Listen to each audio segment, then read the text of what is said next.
Good evening, everyone, and welcome to the 6th edition of the UCD Alumni Relations webinar series, UCD in Conversation. My name is Jenna Bjorkman, and I'm the Alumni Relations Officer for the UCD College of Engineering and Architecture. And we are thrilled to welcome our UCD alumni community from around the world to listen as fellow alumni and UCD academics share their stories and ideas. This series also reflects UCD's new strategy entitled Rising to the Future, and its 4 strategic themes which focus on UCD's contribution to global challenges. These are creating a sustainable global society, transforming through digital technology, building a healthy world, and empowering humanity. As many of you will know, UCD is at the forefront of efforts in fighting COVID-19, and we are committed to supporting our students through this difficult time. To date, over €200,000 has been raised by generous alumni and friends of UCD. Thank you to those of you who have already supported this important cause. If you would like to support our efforts to provide urgent financial and mental health support to those students who need it most, you can visit the link which has been posted to the chat box in your own time. The format for this evening includes a 30-minute conversation followed by a Q&A session, and we will plan to wrap up by 7:45 or 8 p.m. Please feel free to submit questions throughout using the Q&A function at the bottom of your screen. Your questions will help us to connect and make this format more personal, so please do submit them. Orla will get to as many as she can at the end of the conversation, but please note that she may not have time to address every question. If for whatever reason you have to leave the conversation early or have a problem with connectivity, don't worry, we are recording this session and it will be made available on the UCD Alumni YouTube channel very soon.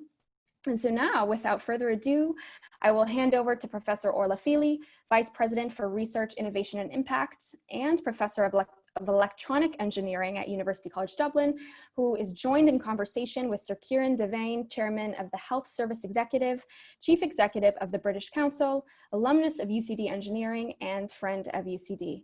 They have very graciously joined us today to discuss leadership in a time of crisis. Over to you, Orla. And thank you, Jenna. So delighted to be here today and to welcome you all to this conversation with Sir Ciarán Devane. Ciarán, like myself, is a UCD engineering graduate from the great days, Ciarán, of UCD in Merrion Street, which is now, of course, government buildings in Ireland. He was gone on to have a very illustrious and varied career. After working in the chemical engineering industry and in management consultancy, he became CEO of Macmillan Cancer Support. He transformed that organisation, turned it into the most trusted NGO in the UK, and in the process was knighted for his services to cancer patients. He's now CEO of the British Council, the UK's international organisation for cultural relations and international education. And he's also, as Jenna indicated, chair of the HSE, having also been on the board of NHS England. So Ciarán has a huge amount to tell us about leadership in crisis. In the British Council, he's dealt with war, terrorism, plague, natural disasters, famine, crises of all kinds. And of course, as chair of the HSE, he's overseeing the organisation that is at the front line of our national response to the pandemic. So Ciarán, thank you so much for joining us this evening. You're a very busy man at this time. Can you take us first of all back to Merrion Street and the career trajectory that brought you through these apparently disparate organisations to the point where you are now? Thanks, Orla. Well, it's accident, really. I did what you'd expect a chemical engineering graduate to do, and at that time there were really 2 trajectories. One was to join one of the outposts of typically an American company in Cork, and the other one was to go to the chemical industry in another country, whether it be Germany or in my case in the UK. So I spent a long time working in the chemical industry in the northeast of England. And then, like many engineers do, went into management consulting, working in the pharmaceutical industry, agrochemicals industry, doing some work in aerospace. And then, for personal reasons, my wife died of cancer, as it happens. I decided to do something different. So I wandered off to the US, did a master's, really in part to get away from it all, but also to take the chance to do a topic which I knew nothing about, which happened to be international relations, which I was always fascinated by. Did that, came back, and of course I needed a job. The So the plan was to go back into management consulting or something, but it's just turned out that Macmillan was looking for a chief executive, and for the wrong reasons. Maybe I was the right person to do that role. And being, having the kind of, the business background and the industry background and the engineering background, I think is helpful in, most organizations, he says, as the engineer, in that you do have this kind of system thinking. You think about the relationship between systems and people, which is particularly important in, high hazard industries like the chemical industry. And you can bring those skills to what you do. And from Macmillan, of course, it wasn't a big step to then go on the board of the NHS in England, really as that kind of person coming from a patient point of view. The British Council was probably in some ways the bigger leap, because it's what we call, in Ireland, a semi-state. You're kind of the government, but you're not the government. And the role really is partly around, promoting education, promoting, the arts, but it's really about making friends, because if you go back to the origins of the organization, at a time of deep crisis, which was the Second World War, we got our, charitable objects in 1940, so, quite literally during the Blitz, as they would say. And the idea was to foster the interchange of knowledge, ideas, and discoveries. And the reason you do that is to create a basis of friendly knowledge and understanding between people. So with this idea of, if people engage, if they talk to each other, if they collaborate together, then good things are more likely to happen. Misunderstandings at a political level or an international level are less likely to happen. So it's exactly what we know, from our own experience on the island of Ireland, where people understand each other and share and are not living in separate communities. Then, peace is possible. Where people don't mix, don't connect, then misunderstanding is very easy, and relationships between different communities are that bit much more difficult. So it was a long accidental journey, but I would say really relying on, maybe if I think of one thing, some of those engineering skills, it's about systems, it's not just about things, it's about how things interact with each other. And one of those big things is, of course, how humans interact with each other. And if you look at many of those crises that you described that we deal with as the British Council, they're human. It's not because the IT system went wrong somewhere that the war broke out. It's because of human relationships. And I think one of the big things in managing or anticipating any crisis is thinking through the human aspects. And that takes us now to the current crisis, which of course is human at its core. So tell me, what do you find to be some of the key leadership attributes needed to navigate one's way through a crisis of any hue, I suppose, but particularly a crisis like the one we're currently going through? Well, I think if I think about how the pandemic hit the British Council, which is the organisation I'm chief exec of, we saw it early, because we have a big team. We have several hundred people working in China. So we saw what was happening. Our programs shut down. Our staff were told to go home, and we saw the impact that this was happening. So above all, the first response was it was a public health crisis. Let's look after our staff. Because that's what we should do as a good employer. So I think the first attribute then is, to be an employer who genuinely cares about your staff. So if you're going to handle it well, you have to know that part of what you're going to do is look after your staff. And you can see some organizations who maybe have been less agile in doing that, or less committed to doing that, who have additional difficulties because of that. But the other thing, of course, is it's a financial crisis. The business side of our operation shut down in China. Unsurprisingly, China is our biggest partner. We invigilate a lot of exams, millions of exams in China. And when that shuts down, suddenly you have a cash problem. So we realized very quickly that not only did we have a public health crisis, which at the time we hoped would stay in China, but also we had a financial crisis, which was going to impact the whole organization. So the thing I think that stood us in good stead was the practice we'd had with other crises, big and small. So when you have several hundred people that you need to move out of North Africa during the Arab Spring, then you have well-practiced processes by which you manage crises. So I think for me then, sort of what are the attributes?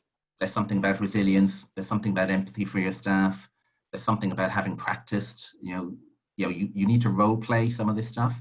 And there's something also about just sheer resilience. I think, when I talk to, my colleagues and my staff, they're working harder and longer now than they have at any time.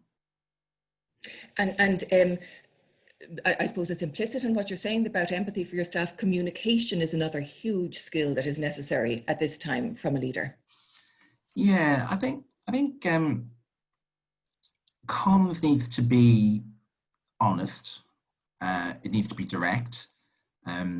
We are in, have been in an existential financial crisis as well as a public health crisis. We have said that to our staff. We've said that on webinars, to thousands of members of our staff around the world. We've been open, we've been honest, we've been told them what the problems are.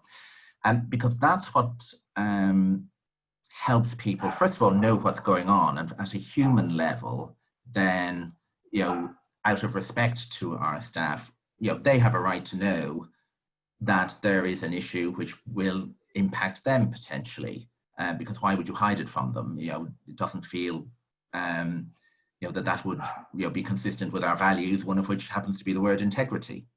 The second one for me is the comms needs to be evidence-based. Put in the data. Don't say things are difficult. Everybody knows it's difficult, but share the data. Be honest about the data. Help people understand what the truth is. And people will internalize that in their own way, and they'll be able to do it in a way which helps them build their picture of reality, not just what you put out in comms. And the other one, I think, is there is something about visibility. I make sure that I do all our webinars, our town halls, as we call them, as well, making sure that there's a consistency in what we're saying, that it is accurate. I can help move the story on because people will be listening. This is the next episode in the saga as well. So I think you need to do that when you think you don't need to do it. So get out there early and start building the story, and as it evolves. So one of the ways this has proved helpful for us is we were communicating quite early about what was happening in China. Now, if you're in our office in Colombia, the pandemic took a long time to get to you, but you understood what it was about by the time it did get to you, in terms of the implications for you as an individual potentially, but also as an organization. You're a nephew of one of Ireland's most treasured communicators, Micheál Ó Muircheartaigh. Do you think, did you inherit any of his legendary communication skills? I think he does have legendary communication skills, and I think the rest of us are pale shadows compared to Micheál. Right. Yes, yeah, and he's doing well through the pandemic. He is doing well. He's at home, yeah. Okay, very good. And when you talked there about visibility, it strikes me a big buzzword in leadership, and more than a buzzword in recent years, has been authenticity. It seems that that's really important at this time. The really harsh spotlight of the pandemic shows up leaders with all their positive and negative traits in a very unforgiving way. You can't hide behind PR and spin and all the things that you might normally be able to work in your favor as a leader. Do you think, is that an issue around leadership in the context of a crisis like this one? Well, I would argue that's about leadership in any situation. Because, if you are relying on spin to, communicate to your employees, they're bright, they understand that. So I think that authenticity, that transparency, that integrity is really important in all things. it comes into its own when times are difficult. But if you suddenly start being transparent when there's a crisis, people will see through that. Well, you haven't been that clear before. So how do I know this is true?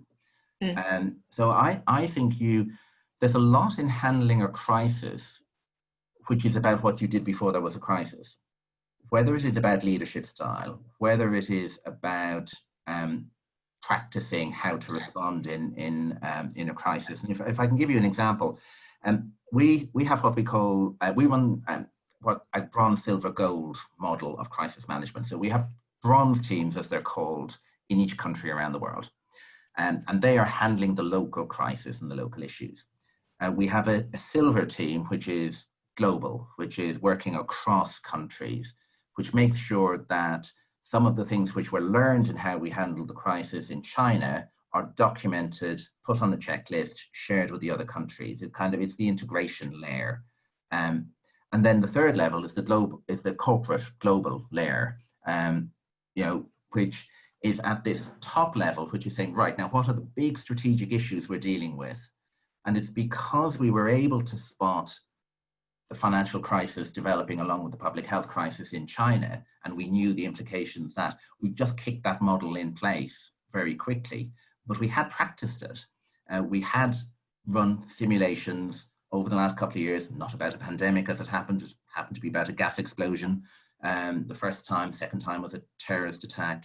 And we had practiced those things. So we had learned to work with each other and learned what the miscommunications were, and learned how the lack of coordination, what was it that caused that breakdown in communications, and then we were able to put processes in place to address those. So there's a lot, I think, in how you handle crisis, which is about what you've done beforehand, because then you don't make those mistakes for the first time. You might make other mistakes, but you don't make those ones. And even though the crisis now is of a scale that none of us would ever have come across before or even contemplated we would be dealing with at this time, that playbook still stood you in good stead. It did. We've adapted it because you can do that. But we first triggered the gold crisis, the existential top level crisis at the end of January. And we've been doing that ever since. So every morning, at some stage, including weekends, but not now, at 8:15, there is a meeting. We all get together and you say, right, what's happening? What are you doing? Are those people out of that country? What are we doing about, if you're watching the BBC today, you'll see that we were given a loan by the Treasury, which will, help us over the next while. So, we were keeping that mechanism going. And even if the meeting was 10 minutes and said, right, nothing happened today, that discipline is in place. And it works, and I think it's necessary, but you can't make that up on the hoof. Okay. If you try to do that, it'll just be difficult. And another thing that strikes me about this crisis, and I guess all crises, is that there are different phases of the crisis. Okay, there's the immediate response, there's the kind of slogging your way through it, and then there's the recovery, which of course might have lasted for a very, very long time. Is there a playbook for these different stages of a crisis, and do you need the same type of leadership approach through all stages? That's a good question. I think the paper, I think it's in the Harvard Business Review at the moment, which talks about, you've got the emergency phase, then you've got regression, when we all get bored and we all get snarky at each other and we start saying, well, is this going to work? I'm going to give up. And then there's the bit where you kind of begin to see that there is a future and there will be a way of working through it. I think my personal hypothesis is that if you're going to be an authentic leader, then you move through the phases just being the authentic leader. And if you start saying, right, now we need the alpha team to go in because we're in an emergency and we all need to kind of look as if we're being superheroes, and then we say, no, now we're in the planning phase, it kind of doesn't work for me. I think it's more about being consistent, being agile, It probably challenges some of the ways we work, because we had to work extremely quickly to to get people out of countries before the airlines closed down and before the health system came under pressure. So you have to be agile, but I don't think the style of leadership per se changes as you go through, because actually, if you're really managing a crisis, you're doing all those at the same time anyway. And so you can't say, right now we're in emergency mode and, oh no, now we'll start planning about the recovery. Actually, you're planning for the recovery while you're entering the emergency. And you have to find a way of doing both. And you might have different teams focusing on different aspects, but you can't just, it's not neatly sequential. And the pandemic is a great example. China was coming out of the depths of the crisis long before Colombia entered it. And of course, in terms of coming out from this crisis, there is such a degree of uncertainty as to what is ahead of us. We can't say with any degree of security that this is behind us now. There could be a massive second wave about to descend on us later in the year, or the thing through mutation or good public health management or a vaccine, the thing could actually be behind us. So how can a leader lead in a situation of such uncertainty? I think you have to go back to scenario planning, I think. So, in steady state, and I'm sure you do it as a university, how many students will be there next year? Well, it'll be pretty similar to the number of students in UCD this year, and it might be a bit up and it might be a bit down, and there might be a bit more engineering, or it might be a bit less of something else. But in this world where we genuinely don't know what will happen, then all you can do is say, right, we'll have 3 or 4 different plans going. We'll go for the kind of, it all comes back and it's all going to be marvelous in 6 months. We'll have actually it's only going to come back to 50%, and then we'll have it's going to continue to be terrible one. And then you start saying, now, how am I going to recognize which of the scenarios is playing out? And then you watch for those triggers. And then you begin to say, well, actually, I think I'm a bit more confident it's heading this way. But you can't say we're going to have a central planning assumption and then it'll be a bit more, it'll be a bit less. You have to say we have different scenarios, and we'll try and recognize which one we're in as quickly and elegantly as possible. So it's that idea of being able to quickly recognize where you are and where you're headed and respond with confidence, with authenticity, and bring your people with you. So there's a degree of vision as well required as we all seek to look to a new and different and improved horizon. You need somebody who can see where we might go. Yeah, Charles Handy, who's an Irish and a management guru, tells a tale which I've no doubt he made up, which is that he was traveling through Wicklow, and that he said, how do you get to wherever it was? And said, well, drive down there and 1 mile before the pub, turn up to the right. But what he was saying was that that's kind of what you have to try and do, is to anticipate the possible futures and do some planning around those. So one of the best ways, if I've talked about planning your crisis management and practicing your crisis management, but the other thing that works, and back in the chemical industry, we would do this a lot, but we do it in all organizations, and we do it as the British Council, is to have a risk register, saying what are the things could possibly go wrong. And you say, right, now how will I recognize that? How will I mitigate that? So you try and say, it might never happen. It probably won't happen. But just in case it does, we're going to have this in place. And funnily enough, one of the things that was on our risk register was a recognition of our dependence on our partnerships with China. And so now we didn't know what might disrupt those partnerships. Yeah. We didn't know if it would be a pandemic or something else, but it was there. So we had a kind of a view that if something happens in China, it's really serious. If it's going to be mitigated, we're going to have to do these kinds of things. So we were watching for issues, which might originate in, for us, which was our biggest global partnership. And so we were trying to sort of see something before it happened and divert it. And and of course, given something of the nature of the pandemic, it's much bigger than we had ever anticipated. But the advantage was at least we were looking for it.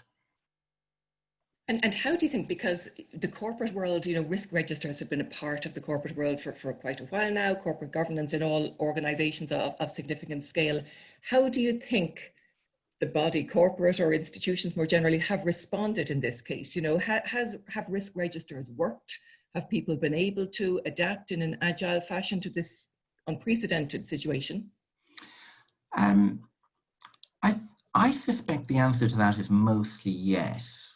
And I think we've all surprised ourselves by that. If I think of some of my colleagues in other organizations, I don't think any of us really had understood what a pandemic of this nature could do. Probably entirely detached from our corporate lives or work lives. We'd seen movies and we'd read the occasional thing about the 1918 flu or whatever it was. But I suspect that most organizations in their risk management, I would say, we knew what we would do with China. We never really said, what happens if the entire planet shuts down. But fortunately, what we had done was we had practiced remote working. And we were able to say, we're pretty confident we can run this organization remotely. And now, even 18 months ago, we wouldn't have been able to do that. So I think there is something around the state of IT and technology, which means that the responsiveness was much better now than it would have been not very many years ago at all. Look what we're doing now. That wouldn't have been possible. So all these Teams calls, Zoom calls, Google Hangouts that we're all on from morning till night, how would we be running these organizations without that capability? And then we have to recognize there are many organizations in many parts of the world which are running the crisis without that capability. So how do we support them? And how do we support, we're fortunate, being, in the types of institutions we're in, that we have that capability, but there are many organizations which don't. And that's a very good point about the pandemic more broadly. We're viewing it from the perspective, the comfortable perspective here in Western Europe, where it is a desperately difficult situation, but we have many advantages that we can apply to mitigate it for us. Yeah. Countries around the world are facing up to much more difficult situations, and you see that through your work with the British Council. Yeah, and I think we, you see the whole spectrum. We see health systems which are coping admirably. We see health systems which were under huge pressure anyway, where many people didn't have access, and are being challenged.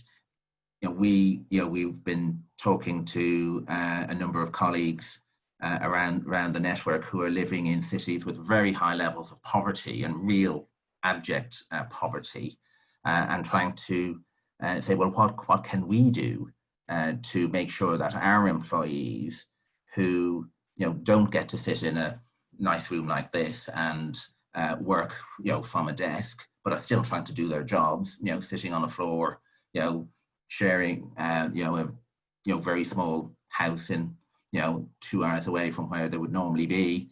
How do we support them in that? And I think Ireland has had a sort of a relatively well managed and good campaign in the pandemic. But let's feel for the people who very tragically died in that. But let's also feel for the people who very tragically died in other countries. The one employee of ours who died was in Bangladesh, and it was a very, very difficult situation. Yes. And another comment of the global response that has been much commented on is that countries with women leaders, and I have to ask you this one, people have been drawing a connection between the fact that those countries seem to be faring somewhat better than those with male leaders. We know all the limitations of these small samples and so on. If you look at New Zealand, Germany, Denmark, Finland, a number of them with women leaders do seem to have done well. What do you think? Oh, I'm sure you're entirely right. And I think in part that's true, because I think what would really represent, because of course there are other countries, who we would love to believe we're in a world where it is 50-50. But I think it's possibly a testament to societies which are open to diversity in that sense, and who are very inclusive, have a bigger pool of people to select from, and therefore they are more likely to vote for people who are on the margin, better people from a better pool. Perhaps it's an interesting speculation. So for me, what I would say is, if you think of organizations which have a diverse leadership are more likely, I think, to have diversity of thought, diversity of experience, diversity of skills that you can bring to a problem. So I'm sure there'll be a PhD in that for somebody, but my hypothesis is diversity is a good thing, and therefore we shouldn't be surprised. And getting back to one of your earlier points about empathy, the pandemic is hitting people at such a personal level, and issues of childcare or other caring responsibilities are, so germane to how people are able to deal with the situation, that to have a diversity of leadership that understands these varying experiences, as you say, can only improve a response. Another question before, and we'll shortly turn over to the Q&A, so please, any of you who have questions, put them in on the Q&A module at the bottom of the screen. Another question that I'll put to you concerns the climate crisis, which very much hasn't gone away. It's another crisis that we are living through. It operates at a very different timescale. Certainly the feedback loops are very, very different. So the way that the world has mobilized in response to the immediacy of the pandemic is not matched by the way the world is mobilizing in response to the climate crisis. So what does leadership, how does leadership balance or manage a crisis like that, where the impacts of behavioral change are not as immediate as they are in the context of the COVID-19 pandemic? I think this is a real challenge. I mean, there are other big global problems. There's what's happening at the moment about following the racist events in to the west of us. I think there are injustices and problems in society which were there before the pandemic, and they'll be there after the pandemic. And I think we really need to worry about them. I think there is something for me around, and if there's any good to come out of this pandemic, telling us that things you kind of intellectually know might happen, but you kind of also say, well, of course they won't happen, and they certainly won't happen on my watch, might happen on your watch.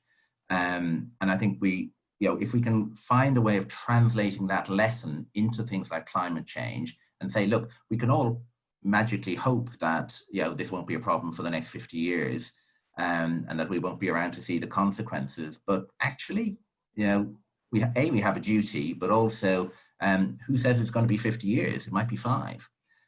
So what are we going to do now? So I'm hoping that what we see in the next generation of young people coming up, who we tend to work with around the world, is a much stronger sense of cohesion around some of those big shared global challenges, and an expectation that they have, not only of their governments, but even of their employers, that they will be part of the solution, not part of the problem. So I think if we can find ways to encourage that to be taken seriously, and to encourage our young people to participate in politics or civil society or social action, whatever it is, and have a much more engaged cohort, as Greta famously has done, I think then we have a better chance. If I have 2 worries about the pandemic, one is we're only at the beginning of the economic consequences of this, and we have to worry about the people who will be less fortunate, more damaged by this. And the second one is that economic consequence might crowd out things like climate change, social justice as well. And so I think we have to watch it, and we have to say that if we're going to have to suffer the financial consequences and the social consequences and the tragic loss of life that we have, then let's make sure at least we make the world a better place because of it, because otherwise it's just going to happen again, or something's going to happen again. And there's also the intergenerational consequences of the pandemic. A lot of the burden is falling on younger generations, including children, who of course are the least affected by the disease itself, but might bear much of certainly the disruption of the pandemic in terms of education, and many of the economic consequences for those who are in the earlier stages of their careers. It's a big possibility for intergenerational divide there, perhaps.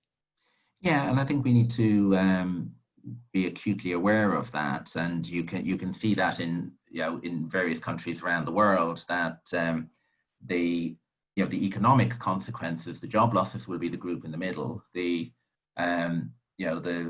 highest proportion of the mortality and health consequences will be in an older cohort, and the people who will have their education disrupted and their plans disrupted will be the younger cohort.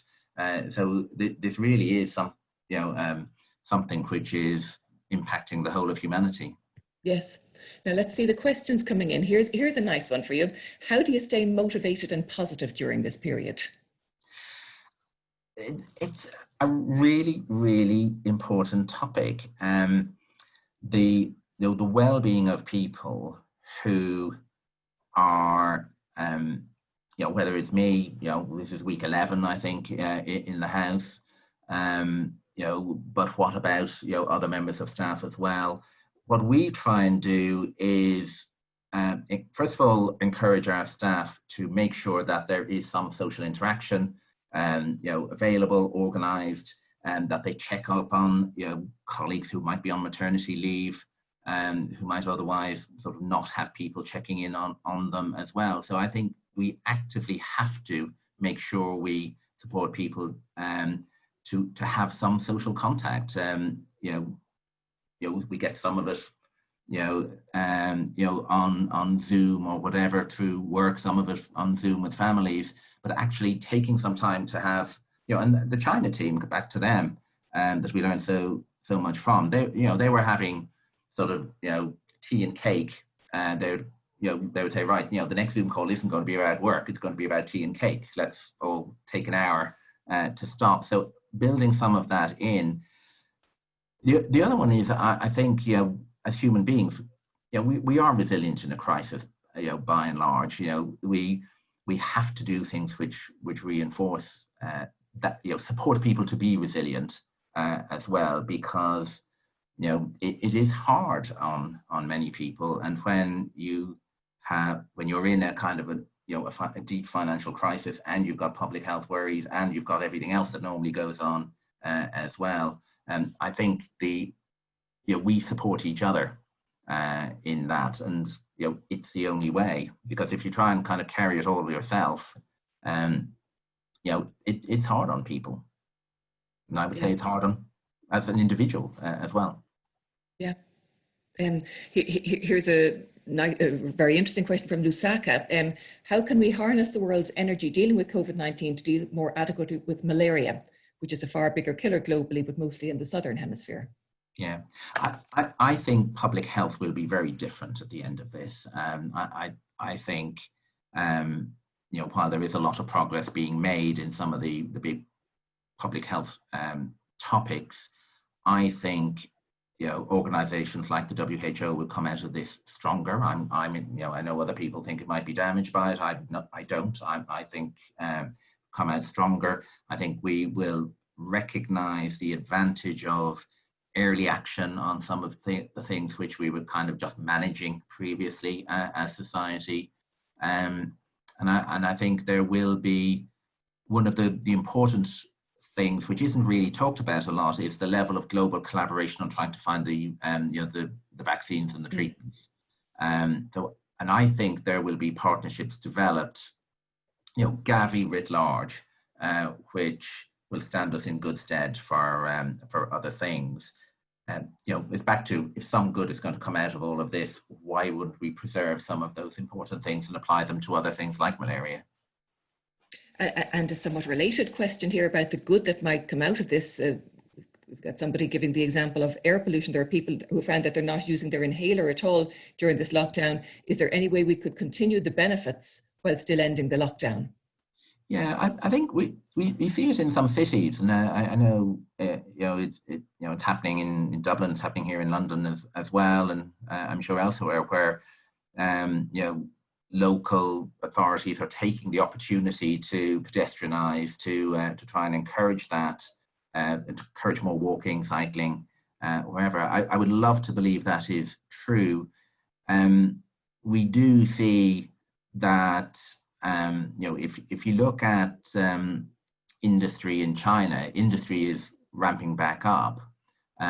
So activity will come back up. People are beginning to drive again, but it isn't going back to the same level as it was. So there will be some improvement in the environmental impact, but it needs to be a lot more. I think, and my worry, as I say, is that there's a danger that the financial recovery will crowd out some of these important topics. A couple of questions on our response in Ireland. Now, you won't want to get into too much detail, I'm sure, about commenting on the nature of our response, but is there anything that has struck you at a high level of how society has responded? I think the first thing to say is, the public have been fantastic. I think the reason that the number of cases, started falling when it did was because of the solidarity of, the public and the support of the public for the public health messages which they were being asked to follow. And you can compare that response and the outcome with some other places, and you'll see a good thing.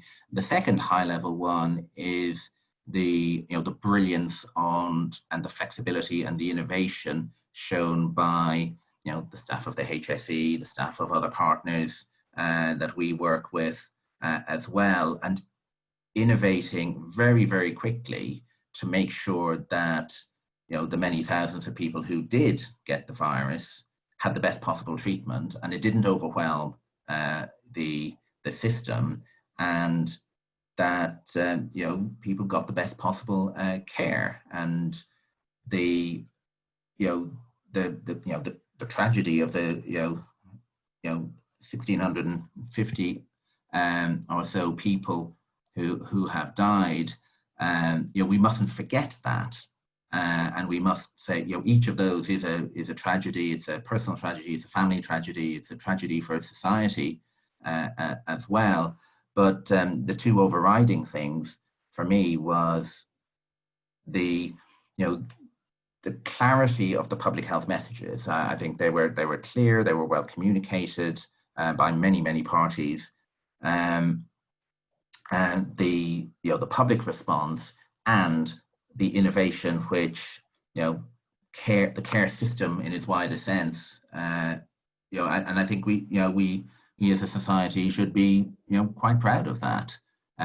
It's not to say that everything was always perfect, but it was a good thing to see. Yeah, I'll take one more question, and again, apologies to those whose questions we're not able to get to. How can leaders safeguard positive elements of their organization's culture, which have been negatively impacted by the rapid transition to a virtual or non-traditional work environment? So how organizations have such well embedded cultures that are so important to who they are and how they do as an organization. The fact that we've all been turned head over heels now in terms of the way in which we work, how can we keep the positive aspects of the work culture going? I think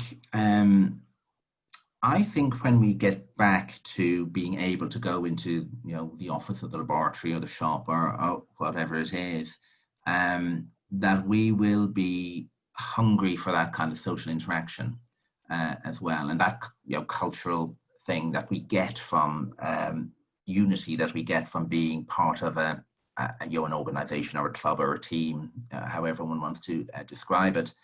And I do think we need to not get over enthusiastic about the joys of not commuting and remote working for exactly that reason, for the that kind of social thing. And I was on a similar call with run by The Economist magazine a couple of weeks ago, where there were a group of us, and we were talking about this issue about what will it be like to go back, and the most powerful intervention for me was somebody saying, well, remember that particularly for young people, that the networks that they build, the relationships they build, the friendships they build through work and after work are a huge part of not only what their kind of social life, but also of what builds the those networks which they have 5 years, 10 years, 15 years later. So if we were to force, this was an organization with people in 100 and something countries, just like the one I work for, they were saying, if we deny young people that, we're not just denying them a social environment and a good environment to work in, and and by the way, remember that I'm able to work in this room, but if you're in a flat share with 5 other people, all of whom think that the living room is where they're going to work, it's not the same. And equally, you're depriving them of that network building, which is part of what makes them effective 5 years, 10 years, 15 years later.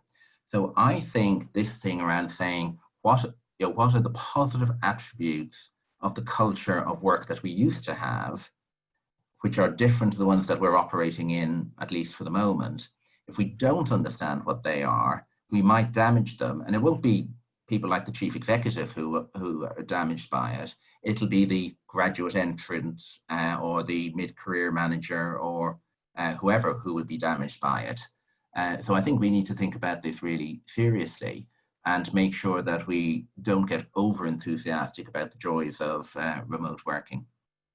And we're so conscious of that in the universities as well, as of course you will know. For so long we've been hearing about this move to online learning, it'll all be online in the future. We are seeing now how desperately students want and need that campus experience where they get to engage with one another, and as you say, build those links that will stand them in good stead over their careers, their personal lives. We all benefited from that, and we are desperate to see current generations of students benefit from that once again. And maybe that allows me to ask you one final question. When you were back in Merrion Street, you would never have imagined that your career would see you lead the British Council through a worldwide pandemic, oversee the Health Service Executive. How can we prepare our students now for the extraordinary and diverse challenges that they are going to face over the course of their careers when we know nothing about what those crises might look like? I'm sure the curriculum is very different now to when I went through chemical engineering, but I think there is something about, even in a very technical subject like engineering, that educating people for the human factors which are involved in running organizations or in running any response to whether it's a crisis or it's problem solving as well, because I think that those human skills are partly what allow you to be very effective in a technical environment, and I'm sure there are ways to do it to work those into a curriculum which are legitimate for the content of the curriculum as well. And I remember listening to a talk on the Piper Alpha explosion, which some people might remember, which was when a North Sea oil rig exploded and killed, I think, 176 people. Now, it wasn't the chemical engineering equations that blew the place up. It was the human factors. So for me, building into university curricula something around how does this topic which we're studying, how does that work in the human system, which is society, when you go out into that world, feels like a topic for me, which I know as a young engineer, I would have benefited from, rather than picking it up X years later in the tragic circumstances of a of an industrial explosion. So for me, there's something around making sure that we teach how things should be done from a kind of a human point of view, as well as what should be done. And if we can get that right, I think we will help with this kind of whole system education. And I think it is part of the strength of the Irish education system. It may not necessarily have been on the curriculum in Merrion Street, but what was in Merrion Street was the debating society, all the other clubs and things, which are as legitimate a part of a university education as the classroom, because it's in making your contribution to the committee of whatever society you're interested in, or being part of the squash club or whatever it is, which allows you to pick up some of those other skills. And I think for me, if you add those to some of the attributes of being in an Irish society anyway, which is very oral, we like talking to each other, we are always interested in who the other person is, those are skills which are then applicable in subsequent careers. And we've always been aware of that in UCD. We always try to bring out those qualities in our graduates. And thank you for reminding us of that, Ciarán, and we will endeavour to continue to do so in these current very difficult circumstances. Thank you very much for your time this evening. Thank you for being a great friend to us in UCD and being such a wonderful example to our alumni. Thanks to all our alumni who've joined us here this evening, and thanks to Jenna and the team in UCD Alumni Office who have organised it. We see UCD alumni, the length and breadth of the response to the pandemic in the public health response, people like Mike Ryan and Tony Houlihan leading internationally and nationally, all the frontline staff, all those involved in keeping economy and society ticking over at this time, all the scientists and researchers who are doing their best to help us extract ourselves from the current situation. So I'll now hand over to Jenna to say goodnight to us. Yes, a big thank you from all of us in UCD Alumni Relations to Ciarán, Devane, and Professor Orla for sharing their time with us. And a thank you to all of you as well for your questions and for tuning in. We'd be delighted to hear your suggestions for future conversations. Simply email alumni@ucd.ie. And we will be back next week on Thursday, June 18th with Dr. Cara Augustenborg, environmental scientist, climate change champion, broadcaster, and environmental policy and teaching fellow at the UCD School of Architecture Planning and Environmental Policy. Cara will appear in conversation with UCD Engineering and Economics alumna, Dr. Lisa Ryan, assistant professor and lecturer in energy economics at the UCD School of Economics. And you are also very welcome to join us for a lunchtime webinar series entitled What It Takes, which has been created for UCD students, staff, and alumni looking to start, boost, or pivot their careers during these unprecedented times. We will put this link in the chat box as well. So again, thank you so much for being with us this evening, and we look forward to welcoming you again next week. Please stay safe and well. Good night. Good night. Good night.